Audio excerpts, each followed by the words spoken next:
నిన్నటితో పూరి మహేష్ కాంబోలో వచ్చిన పోకిరి సినిమాకు 10 ఏళ్లు నిండిన సంగతి తెలిసిందే. ఈ సందర్భంగా పూరి మహేష్ తో మరో సినిమా చేయబోతున్నాడు అని ప్రకటించేశారు. సినిమాకు జనగణమన అనే టైటిల్ ని కూడా ఫిక్స్ చేసేశారు.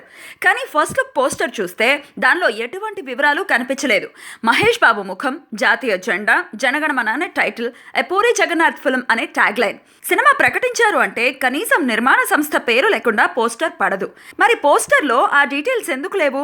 పూరికి నిర్మాత దొరకలేదా, లేక తన సొంత బ్యానర్లో తీస్తున్నాడా? ఒకవేళ నిర్మాత దొరకకుండానే పూరి టైటిల్ ని అనౌన్స్ చేసేస్తే మాత్రం అది తొందరపాటే అవుతుంది. ఎందుకంటే బ్యాక్ టు బ్యాక్ ఫ్లాపులతో పూరి ఇప్పుడున్న పరిస్థితుల్లో మహేష్ బాబు కాంబినేషన్ లో భారీ బడ్జెట్ సినిమా తీయటానికి ఏ నిర్మాత ముందుకు రాకపోవచ్చు. దానికి తోడు రీసెంట్ గా డిస్ట్రిబ్యూటర్లతో ఆయనకు గొడవ కూడా అయింది. అయితే తన సొంత బ్యానర్లోనే పూరి ఈ సినిమా నిర్మిస్తాడా?